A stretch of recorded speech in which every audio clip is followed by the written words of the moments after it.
പിന്നെ ദിലീപേട്ടൻ ആണെങ്കിൽ സ്റ്റേജിൽ വെച്ചിട്ട് ആ പടത്തിനെ കുറിച്ച് പറഞ്ഞു കഴിഞ്ഞിട്ട് പിന്നെ ക്യാമറമാനെ കുറിച്ചൊക്കെ പറയും. ഞാനാണെങ്കിൽ ആകെ വണ്ടറടിച്ച് ദിലീപേട്ടനെ പോലെ ഒരാൾ പറയുമ്പോഴേ അത് കഴിഞ്ഞിട്ടാണ് ദിലീപേട്ടൻ പറയുന്നത് ഇങ്ങനെ ഒരു പടം അനിയന്റെ ഉണ്ട്, ചെയ്യടാ ചെയ്യണമെന്നുള്ളത്. പിന്നെ ഉറപ്പായിട്ടും അങ്ങനെയാണ് നട്ടാശ്ശേരി വരുന്നത്.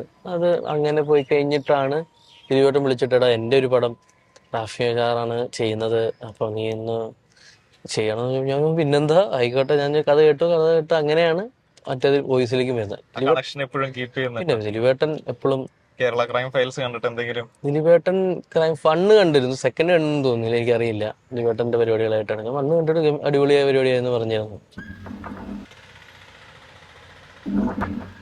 മുംബൈ ലൈഫിനെ പറ്റിയൊക്കെ ചോദിക്കണോ? ചോദിക്കും, ആഡ്സും പരിപാടികളാണ്. സ്ട്രഗിൾസിന്റെ ഒരു പീരീഡ് ആയിരുന്നല്ലോ. മുമ്പേ ആക്ച്വലി സുഖം അല്ല ആക്ച്വലി ട്രോളിംഗ് ആയിരുന്നു അത്. ഓക്കെ.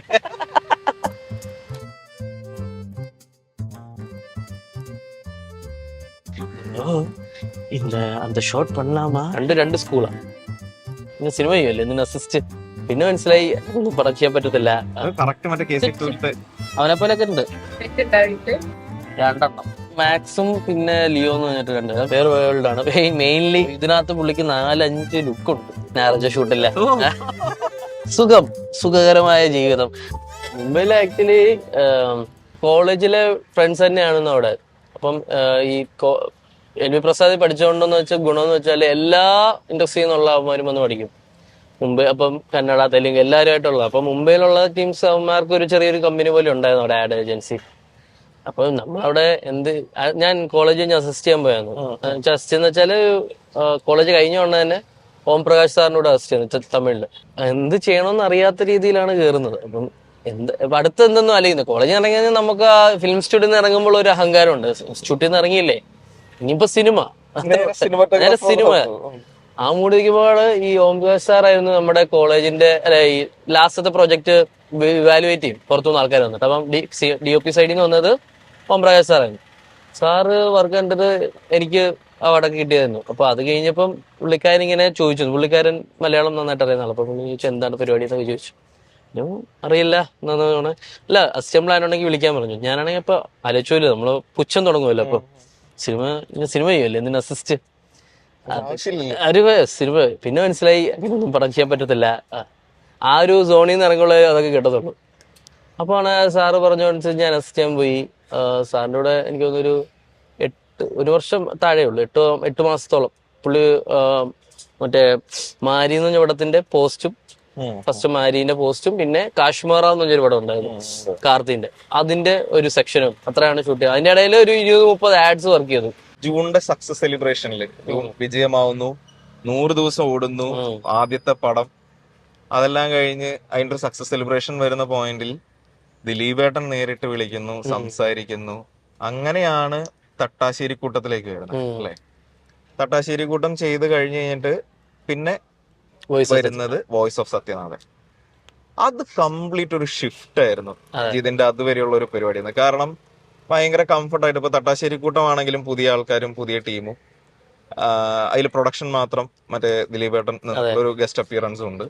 പ്ലസ് വിജയ് സാർ ആണെങ്കിലും ഫ്രൈഡേ ഫിലിം ഹൗസ്, അതും ഒരു ന്യൂ ടീം, അഹമ്മദിനെ പോലെ കംഫർട്ടബിൾ ആയിട്ടുള്ള ഒരു ടീം.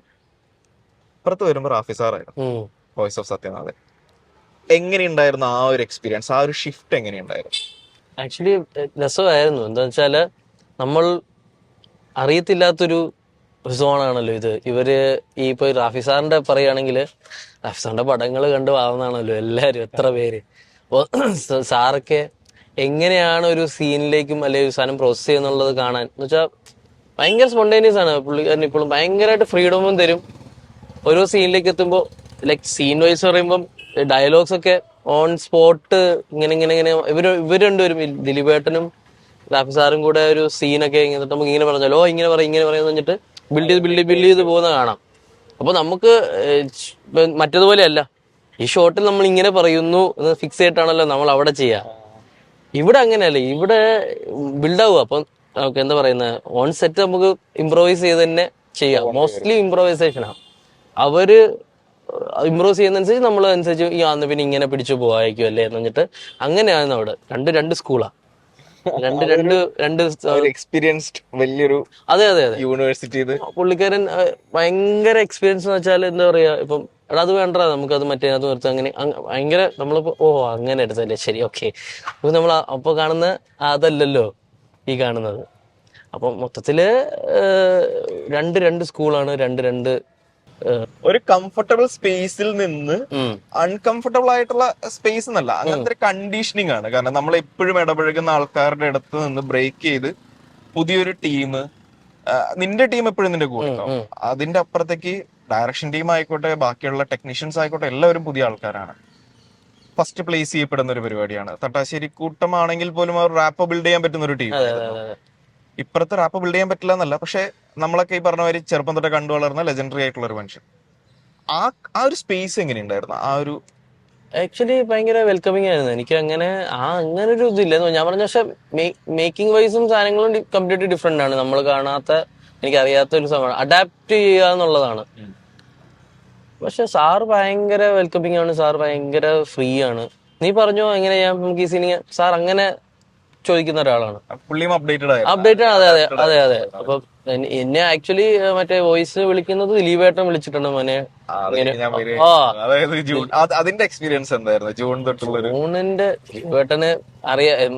ഞാനൊക്കെ എപ്പോഴും പുള്ളിക്കാരന്റെ പടങ്ങൾ കണ്ട് ചിരിച്ച് വളർന്ന ഒരാളായതുകൊണ്ടും ചേട്ടനാണ് മറ്റേ 100ാമത്തേന് വരുന്നത് ഭയങ്കര നമുക്ക് അറിയത്തില്ല. പുള്ളിക്കാരൻ തന്നെ ദിലീപേട്ടൻ തന്നെ ചോദിച്ചിട്ട് വന്നതാണ്, കാണണം എല്ലാരെയും കാണണം, പുള്ളിക്ക് അത്ര ഇഷ്ടമായി. നാമതിനെ വിളിച്ചിരുന്നു. പുള്ളി സ്റ്റേജ് വെച്ചിട്ട് ഇങ്ങനെ ക്യാമറാന്റെ കാര്യം എന്റെ പേരൊക്കെ എടുത്തു പറഞ്ഞു. ഞാനാണെങ്കിൽ എന്താണ് സംഭവം. അത് കഴിഞ്ഞിട്ടാണ് എന്റെ അടുത്ത് ഇതിലൂടെ പറഞ്ഞത്, എന്റെ അനിയനൊരു പടം ഉണ്ടടാ അതൊന്ന് ചെയ്യണമെന്ന് പറഞ്ഞിട്ട്. ഞാൻ ഓ പിന്നെന്താ എന്തായിരുന്നു പറഞ്ഞോട്ട് മറ്റേ മുംബൈയിലെ എടാ നമുക്ക് നടക്കാടാ വെയിലടിക്കുന്നടാ. മുംബൈയില് അപ്പം ആഡ് പരിപാടികളായിട്ട് തുടങ്ങിയ സമയത്ത് എന്റെ കൂട്ടുകാർ തന്നെയാണ്, ഇവിടെ കോളേജിൽ പഠിച്ച കൂട്ടുകാരും കാര്യങ്ങളൊക്കെ ആയിട്ട് ഈ OML എന്നൊരു ഗ്രൂപ്പ്സ് ഉണ്ട്. അപ്പം ഇപ്പോഴും ഉണ്ടെന്ന് തോന്നുന്നു OML. അവര് ഈ നെറ്റ്ഫ്ലിക്സ് ആമസോണിന് വേണ്ടിയുള്ള പ്രോമോസും ഇതൊക്കെ ഷൂട്ട് ചെയ്യുന്ന സമയമാണ്. അപ്പോൾ അവിടുന്ന് കോൾ വന്നപ്പം ഞാൻ ഈ അസിസ്റ്റിംഗ് പരിപാടി അവിടെ നിൽക്കുന്ന സാറിൻ്റെ അടുത്ത് പറഞ്ഞു. അവിടെ ഓൾമോസ്റ്റ് എന്താ ഈ ആഡ്സ് ഒക്കെ വർക്ക് ചെയ്ത് ഒരു ഇതും കൂടി ആയതുകൊണ്ട് സാറിനോട് പറഞ്ഞിട്ട് ഞാൻ അവിടുന്ന് ചാടി നേരെ മുംബൈ പോയി. ഇന്നൊരു 1.5 വർഷം മുമ്പേ അവിടെ ആഘോഷിക്കായിരുന്നു. അല്ല, ആദ്യം പറഞ്ഞ സ്ട്രഗിൾ തന്നെയാണ്. ആദ്യം പുതിയൊരാൾ വരുമ്പോളെ. പക്ഷെ അവിടെ ഒരു 2 വർക്ക് ചെയ്ത് പ്രൂവ് ചെയ്ത് കഴിഞ്ഞാല് മന്ത്ലി നമുക്കൊരു മന്ത്ലി നമുക്കൊരു 10 to 12, 15 works per day. Like per day എല്ലാ ദിവസവും ഓരോരോ വർക്കാ. അങ്ങനെ അവിടെ ബൂമിങ് ആയിരുന്നു. അപ്പം ഞാൻ AIB ആയിരുന്നു main. AIB all India bug show അപ്പം ഉണ്ട്. ഓൾ ഇന്ത്യ ബഗ് ഷോത്തിന് വേണ്ടി വീഡിയോസ് ഉണ്ട്. അതും OMLകാർക്ക് വേണ്ടിയും വർക്കായിരുന്നു. അത് ചെയ്തോണ്ടിരിക്കുന്നതിന്റെ ഇടയിലാണ് അഹമ്മദിന്റെ ജൂൺ വരുന്നു.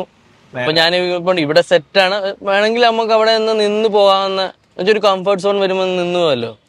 പക്ഷെ നമുക്ക് മെയിൻ എപ്പോഴും ബാക്ക് ഓഫ് ദ ഹെഡ് ഉണ്ടല്ലോ നമുക്ക്, സിനിമ എന്നുള്ള. സോ അങ്ങനെ എന്നിട്ട് ഒരു ഡിസിഷൻ എടുക്കാം. ആക്ച്വലി അവിടെ നല്ല കണ്ടിന്യൂസ് വർക്കിംഗ് സമയത്താണ് ഞാൻ എന്തായാലും മെയിൻ പരിപാടിയിലേക്ക് ഇറങ്ങാന്നുള്ള ഇതിൽ. പക്ഷെ സ്റ്റാഗ്നന്റ് ആയി ചെയ്തിട്ട് പുതിയതായിട്ടൊന്നും ചെയ്യുന്നില്ല എന്നുള്ള ഒരു സാച്ചുറേഷൻ പോയിന്റ് എത്തിയായിരുന്നു. അപ്പോഴാണ് ഞാൻ ഇങ്ങനെ വന്നിട്ട് ഓക്കെ എന്ന് പറഞ്ഞിട്ട് ലാസ്റ്റ് ഒരു വർക്ക് ഉണ്ട് അവിടെ, ഒരു കെന്നി സെബാസ്റ്റിന്റെ ഒരു വർക്ക് ഉണ്ട്. അതും കൂടെ കഴിഞ്ഞിട്ട് നൈസായിട്ട് നാഷണൽ ആഡും പരിപാടികളൊക്കെ ചെയ്തിട്ടുണ്ട്. കുറെ ഉണ്ട് അവിടെ. ഇവിടെ കേരളത്തിൽ വന്നിട്ട് നീ കുറച്ച് പരസ്യങ്ങൾ ചെയ്തു. ഏറ്റവും കൂടുതൽ നമുക്ക് അങ്ങനെയാണ് നിന്നെ അറിയാവുന്നത്. ഏറ്റവും കൂടുതൽ എനിക്കൊന്ന് പ്രിൻസിന്റെ ഇവിടെ വന്നിട്ട് ഞാൻ ആഡിന് വേണ്ടിയിട്ട് നീ പറഞ്ഞ പോലെ അതിനു വേണ്ടി ഒരു പോർട്ട്ഫോളിയോ അല്ലെങ്കിൽ വർക്ക് ചെയ്തിട്ടില്ല.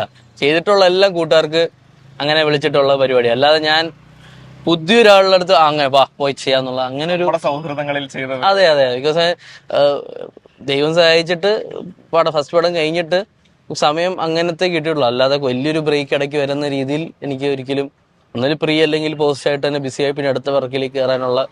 നീ ഈ സിനിമയിലേക്ക് വരിക എല്ലാവരും ഇപ്പൊ ഞാനൊക്കെ സിനിമ എന്ന് പറഞ്ഞ് ജീവിച്ചിരിക്കുന്ന കുറച്ച് പേരിൽ ഒരാളാണ് ഞാൻ. നിന്റെ എൻട്രി അല്ലെങ്കിൽ നീ ഈ പരിപാടികളിലേക്ക് കോഴ്സ് എടുക്കുന്നത്, കോളേജിലേക്ക് വരുന്നതൊക്കെ എങ്ങനെയായിരുന്നു? ഞാൻ അറിയുന്ന നേരത്തെ പറഞ്ഞിട്ടുള്ളത് തന്നെ തന്നെയാ.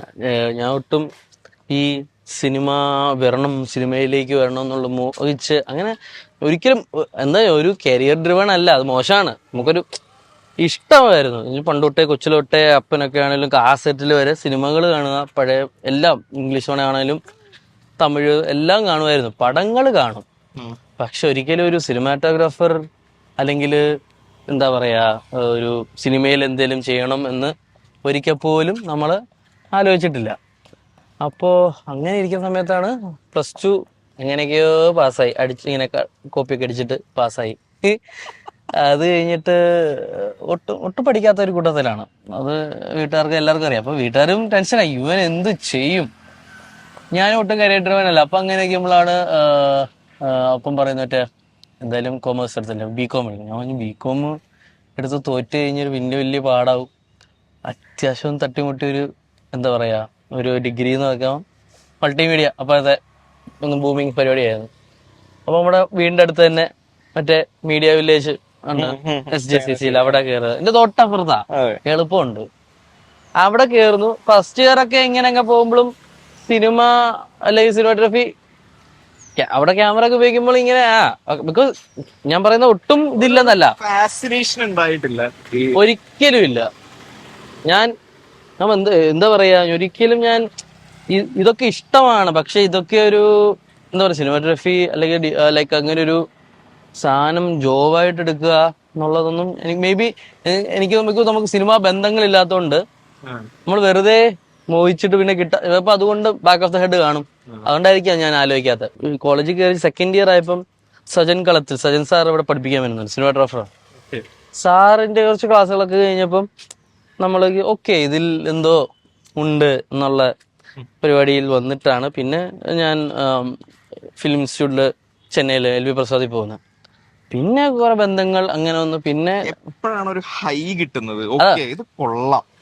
അല്ല, ഞാൻ പറഞ്ഞല്ലേ പരിപാടി ഇഷ്ടമാണ്, പക്ഷെ നമുക്കിത് പറ്റും എന്നുള്ളൊരു കോൺഫിഡൻസ് കിട്ടുന്ന കോളേജിൽ വെച്ചിട്ടാണ്. ഈ ക്ലാസ്സുകളൊക്കെ കഴിയുമ്പോഴും ഓക്കെ എന്നുള്ള രീതിയിൽ ഒരു ഉറപ്പ് കിട്ടുന്നപ്പോഴാണ്. അതല്ലാതെ ഞാൻ ഒരിക്കലും എന്താ പറയുന്നത് എല്ലാം ഒരു ബ്ലെസ്സിങ് എന്ന് പറയത്തുള്ളൂ.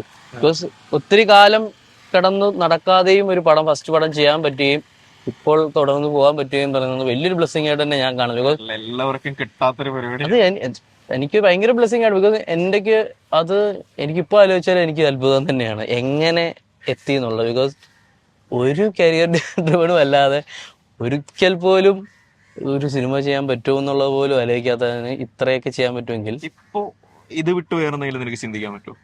ഇപ്പൊ ഒന്നും അറിയത്തില്ല. ഇപ്പം കൂടെയുള്ള ഇപ്പൊ വേറെ ഡയറക്ടേഴ്സാണ്, ഇപ്പം വല്ലവരാണെങ്കിലും അവർക്ക് ഡിഗ്രി ചോദിച്ചു കഴിഞ്ഞാൽ എഞ്ചിനീയറിംഗ് ഉണ്ടാകും, സോഫ്റ്റ്വെയർ, നിനക്കല്ലേ എന്തേലുമൊക്കെ അതുപോലെ തന്നെ എല്ലാം എന്തേലും ഡിഫറെന്റ് ആണല്ലോ.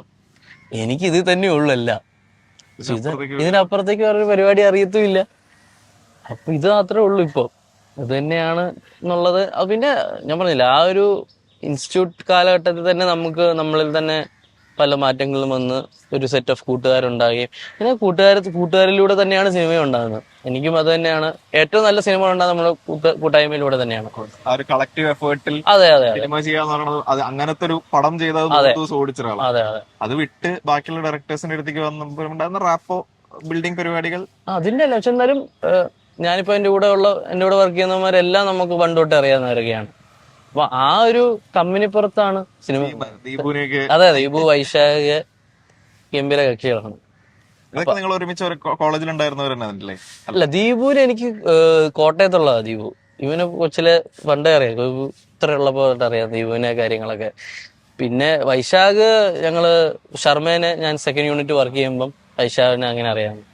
അപ്പൊ തൊട്ട് എല്ലാരും കൂടെ ഉണ്ട്.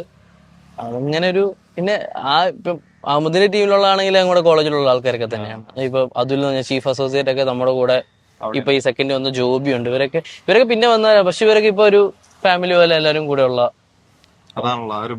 അതൊരു ബിൽഡാണ് എന്റെ മെയിൻ. അപ്പോ ഫാമിലി പരിപാടികൾ പറഞ്ഞു നിർത്തുമ്പോ സിനിമയിലെ ഫാമിലിനെ പറ്റി പറഞ്ഞു, അങ്കുലിന്റെ വിശേഷങ്ങൾ, വീട്ടിലെ വിശേഷങ്ങൾ, ഏഞ്ചൽ റാഫേൽ അങ്കുൽ എന്നൊക്കെ ഉണ്ട്. അതെ, നമ്മുടെ ഇപ്പൊ 2 വർഷം ആകുന്നു. 2017 തൊട്ട് അങ്ങോട്ടുള്ള റിലേഷൻ. അതെ. ജൂണിന് മുമ്പേ ഉള്ളതാണ്. അപ്പൊ അത് കഴിഞ്ഞിട്ട് കല്യാണം ഇപ്പൊ 2 വർഷം ആകുന്നു. ഈ ജൂലൈയില് 2 വർഷമാകും. അപ്പോ ഞങ്ങൾ എല്ലാം കണ്ടത്. അതെ എല്ലാം ഒന്നുമില്ലായ്മയാണല്ലോ. അപ്പൊ ആഗ്രയിൽ നിന്ന് ഇന്നിപ്പം എല്ലാം വളരെ നന്നായിട്ട് പോകുന്നു. ഇപ്പം ചെന്നൈയില് മറ്റേ പടങ്ങൾ പടം ചെയ്യുന്ന സമയത്തും അവൾ അവിടെ ഉണ്ടായിരുന്നു എൻ്റെ കൂടെ. പിന്നെ അവൾക്ക് എന്താ വെച്ചാൽ അവിടെ വർക്ക് ഇയർലി 6 months ആണ്. അപ്പം അതനുസരിച്ച് പോകുന്ന സമയത്ത് മോസ്റ്റ്ലി ഒക്കെ എനിക്ക് ഷൂട്ട് തന്നെയാണ് ഇവിടെ. അപ്പൊ കുഴപ്പമില്ല, അങ്ങനെ മാനേജ് ചെയ്ത് പോകും.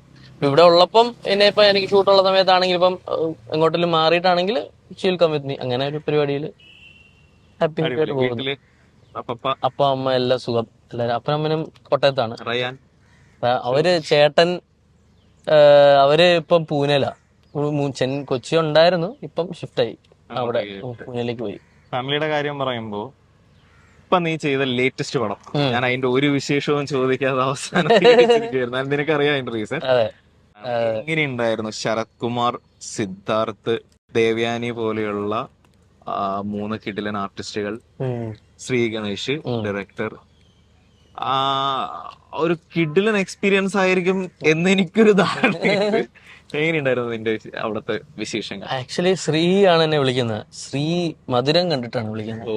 സോ മധുരമാണ് എല്ലാം. അപ്പൊ ഞാൻ അവിടെ മധുരത്തിന് ഇത്രയും പുഷ് അവിടെ ഉണ്ടെന്ന് ഞാൻ ശ്രീ വിളിക്കുന്നതാണ് അറിയുന്നത്. ബിക്കോസ് ശ്രീന്റെ ഈ 3BHK ഉള്ള സ്ക്രീൻ ഗ്രാബുകൾ എന്റെ പടത്തിന്റെ ഈ മധുരത്തിന്റെ സ്ക്രീൻ ഗ്രാബാണ് പ്രൊഡക്ഷന് കൊടുത്തേക്കുന്നത്, പിച്ച് ടെക്ക്. അപ്പൊ അവനവിടെ സിനിമാറ്റോഗ്രാഫറെ നോക്കുന്ന സമയത്ത് അവൻ പറഞ്ഞ എന്റെ അടുത്ത് അവിടെ ആരെയും കിട്ടാഞ്ഞിട്ട് ഈ ഇവിടെ നമ്മുടെ അഭിനവ് സുന്ദർ അവരുടെ ഫ്രണ്ടാണ്. അപ്പൊ വിളിച്ചിട്ട് ചോദിച്ചു മധുരത്തിന്റെ പോലത്തെ ഒക്കെ ക്യാമറ ചെയ്യുന്ന ആളാണ്. അപ്പൊ അതിനെന്താ അവനോട് തന്നെ ചോദിച്ചുകൂടെ എന്ന് വെച്ചിട്ട് എന്റെ നമ്പർ കൊടുത്തിട്ട് അഭിനവനെ വിളിച്ചു കഴിഞ്ഞിട്ടാണ് ശ്രീ വിളിച്ചിട്ട് ബ്രോ, ശ്രീന്റെ സൗണ്ട് ഭയങ്കര ബ്രോ എന്ന് പറഞ്ഞിട്ട് ഇതാരാ അതിരാവിലെ വിളിക്കുന്നത്.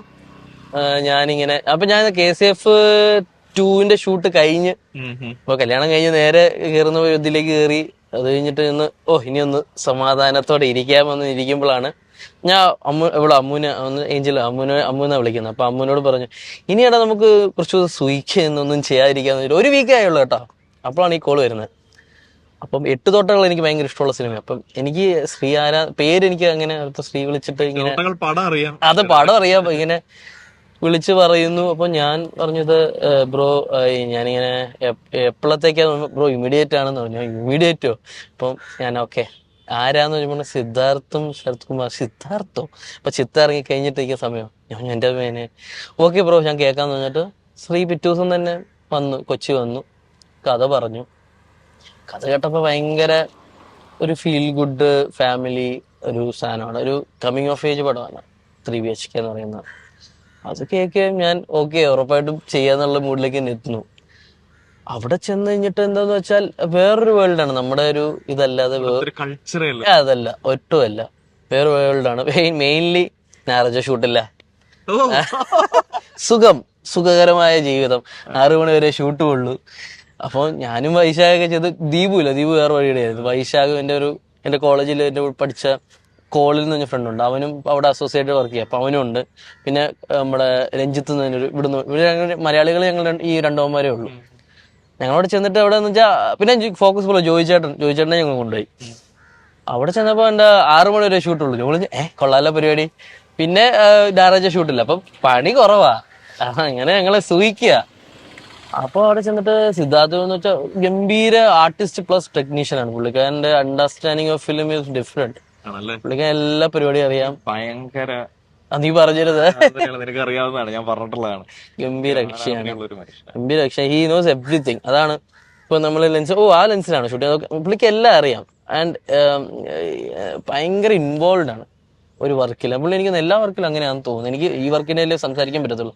ഭയങ്കര ഇൻവോൾവ് ആണ്. എടാ എല്ലാ കാര്യം നമുക്ക് ഇങ്ങനെ ചെയ്തൂടെ, ഇങ്ങനെ ആക്കിയ ഇങ്ങനെ അങ്ങനെ ചെയ്താൽ രസമായിരിക്കും.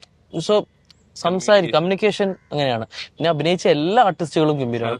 ശരത് സാറ് എത്ര വർഷമായിട്ട് അതെ പുള്ളിക്കാരന്റെ ഞാൻ ഇതുവരെ വർക്ക് ചെയ്തിട്ടില്ല. ഫസ്റ്റ് ടൈം പുള്ളിയുടെ വർക്ക് ചെയ്യുമ്പോഴും ഗംഭീര അണ്ടർസ്റ്റാൻഡിങ് ഓഫ് ഫിലിമും പുള്ളിന്റെയും ഗംഭീരമാണ്. എന്ന് വെച്ചാൽ ഓരോ ക്യാരക്ടറുകൊണ്ട് ഇവർ ഇത്രയും വർക്ക് ചെയ്യുന്നുണ്ടെന്നുള്ളത് നമ്മൾ കാണുമ്പോഴാണ്. ഇപ്പൊ ഇതിനകത്ത് പുള്ളിക്ക് 4-5 ലുക്കുണ്ട്.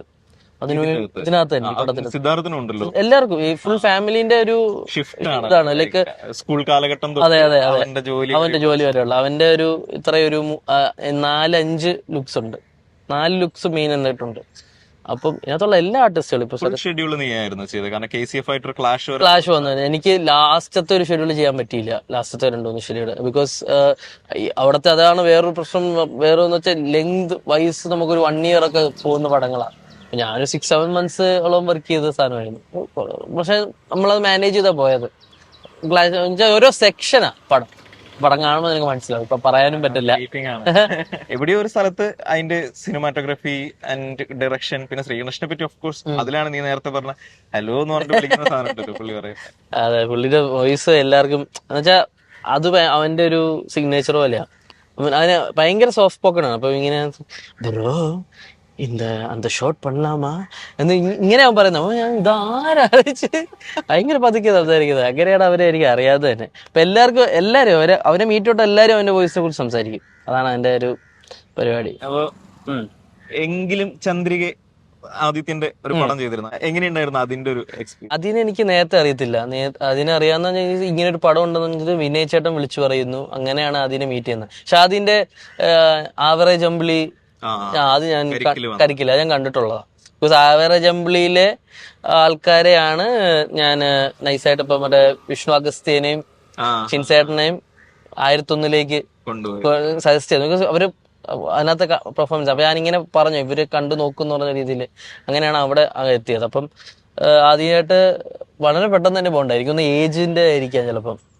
അതെ എനിക്ക് തോന്നുന്നു അതാണ്. അപ്പൊ ഞാൻ 1001 വന്ന ഉടനെ കേറുന്നത് എങ്കിലോ ഇത് അവനായിട്ട് നല്ലൊരു ബോണ്ടാണ്. അപ്പം കട്ടയ്ക്ക് നമ്മള് പരിപാടി ആക്ച്വലി ഈസി ആയിരുന്നു എനിക്ക്. എന്താ പറയുക, ആക്ച്വലി അഹമ്മദിലൂടെ വർക്ക് ചെയ്യുന്ന പോലെ തന്നെ ഈസി ആയിരുന്നു, സ്മൂത്ത് റണ്ണിങ് ആയിരുന്നു. എന്താ ഇപ്പൊ പുതിയ വിശേഷങ്ങൾ, പുതിയ പടങ്ങളുടെ വിശേഷങ്ങൾ? താമറിന്റെ ഡോൾബി ദിനേശനുണ്ട്. അതാണ് അടുത്ത പറയാൻ പറ്റുന്ന സാധനം. അതാണ് പറയാൻ പറ്റാത്ത 1-2 കിടിലൻ സാധനങ്ങളുണ്ട്. അതായത് ഒന്നും പറയാൻ പറ്റത്തില്ല. പക്ഷെ ഇപ്പം അനൗൺസ് ചെയ്ത് ഇപ്പം പ്രീ പരിപാടികൾ നടന്നു പോകുന്നത് ഡോൾബി ദിനേശൻ എന്നുള്ള താമറിന്റെ പടം, അവന്റെ കൂടെ 2ാമത്തെ പടം. എനിക്കറിയാനല്ല, ഞാൻ അവർക്കും കൂടി അറിയാൻ വേണ്ടിട്ടാണ്. അപ്പൊ ഇതൊക്കെയാണ് ജിതിൻ ഷാൻസ്ലവേഴ്സ് എന്ന ജിതിന്റെ വിശേഷങ്ങൾ, പടങ്ങൾ. ഇപ്പോ ജൂലൈ 4-ാം തീയതി 3 BHK എന്ന് പറയുന്ന ശ്രീ ഗണേഷ് സംവിധാനം ചെയ്ത 8 തോട്ടകളുടെ ഡയറക്ടർ സംവിധാനം ചെയ്ത ശരത് കുമാറും ദേവയാനി മാം സിദ്ധാർത്ഥും അഭിനയിക്കുന്ന പടം വേൾഡ് വൈഡ് റിലീസ് ആവുകയാണ്. കാണാൻ പറ്റുന്നവർ കാണുക. പിന്നെ ഉള്ള വിശേഷം KCF 2 ഇതേപോലെ കുറെ കുട്ടന്മാരെ വെച്ച് ഒരു പരിപാടി ഓപ്പറേറ്റ് ചെയ്തൊരു കിടിലൻ സാധനം ചെയ്തു വെച്ചിട്ടുണ്ട്. സ്പോയിലർ ആവും, എന്ത് പറഞ്ഞു കഴിഞ്ഞാലും സ്പോയിലർ ആവും ഉറപ്പുള്ളത് കൊണ്ട് ഞാനൊന്നും പറയുന്നില്ല. നിങ്ങൾ കാണുക. 6 എപ്പിസോഡുകളാണ്, 6 എപ്പിസോഡാണ്, ഹോട്ട്സ്റ്റാറിലാണ്. അപ്പൊ ഇനിയും ഗംഭീര പരിപാടികളുമായിട്ട് വീണ്ടും കളം നിറഞ്ഞു നിൽക്കട്ടെ. നവംബറിൽ വരാൻ പോകുന്ന ആ പ്രൊജക്ട് ഒരു ഗംഭീര പരിപാടിയായി മാറട്ടെ. താമറിന്റെ പരിപാടികൾ മറ്റേ എന്താ പറയാ, ഡോൾബി ദിനേശിനും ഒരു ഗംഭീര പരിപാടിയാവട്ടെ. അല്ലടാ ആരോ ആണ്, എന്തായാലും ഇവന്റെ അടുത്തുനിന്ന് വന്നതാണ്. അപ്പൊ അങ്ങനെ ഉഷാറാവട്ടെ. Thank you man, thank യുടാ.